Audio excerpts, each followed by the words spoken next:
Bonjour à tous, chers amis. Pas folichons nos jardins en ce moment, ils sont bien tristes. Je ne sais pas si chez vous c'est un peu la même chose. Ici, nous sommes dans le Val d'Oise, pas très loin de Paris, chez Pierre-Alexandre Risser, qui est pépiniériste et paysagiste en même temps. Et bon, il n'y a pas grand-chose à faire dans le jardin encore. Alors nous allons nous attacher, comme nous le faisons depuis le début de la semaine dans ces jardins de Laurent, nous attacher aux plantes fleuries, aux plantes d'intérieur. Voici quelques conseils ô combien précieux. Pierre-Alexandre, bonjour. Bonjour Laurent.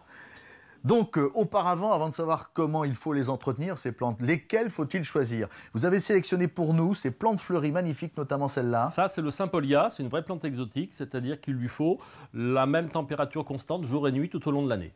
Ah oui. Donc, idéal pour l'appartement. C'est idéal, effectivement, pour les appartements. En voici deux qui demandent plus de fraîcheur. Oui, ça, l'azalée et le cyclamen peuvent rester dans la maison. La seule chose, c'est qu'il faut que la nuit, la température soit légèrement inférieure à la journée, qu'elle soit à la lumière, sans soleil direct, et surtout de l'humidité, ne pas oublier de vaporiser les feuilles. Ouais, un peu d'humidité.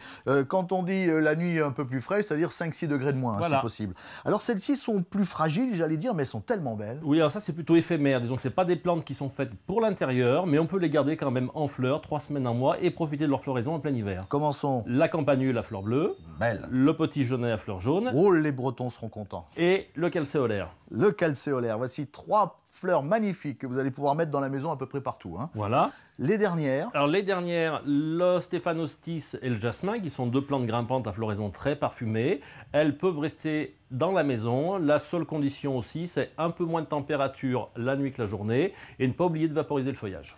Voici le petit conseil pour ceux d'entre vous qui veulent avoir la main verte. Et revenons sur le Sympolia. Alors le Sympolia, un ancien m'a donné un truc. Vous le posez sur le téléviseur et il fleurit toute l'année. Pourquoi? Parce qu'il aime la chaleur? Bah oui, la chaleur que dégage le poste de télévision. Ben voilà, tout simplement. Pensez-y, le Sympolia sur votre téléviseur. Merci Pierre-Alexandre. Voilà. Au revoir à tous.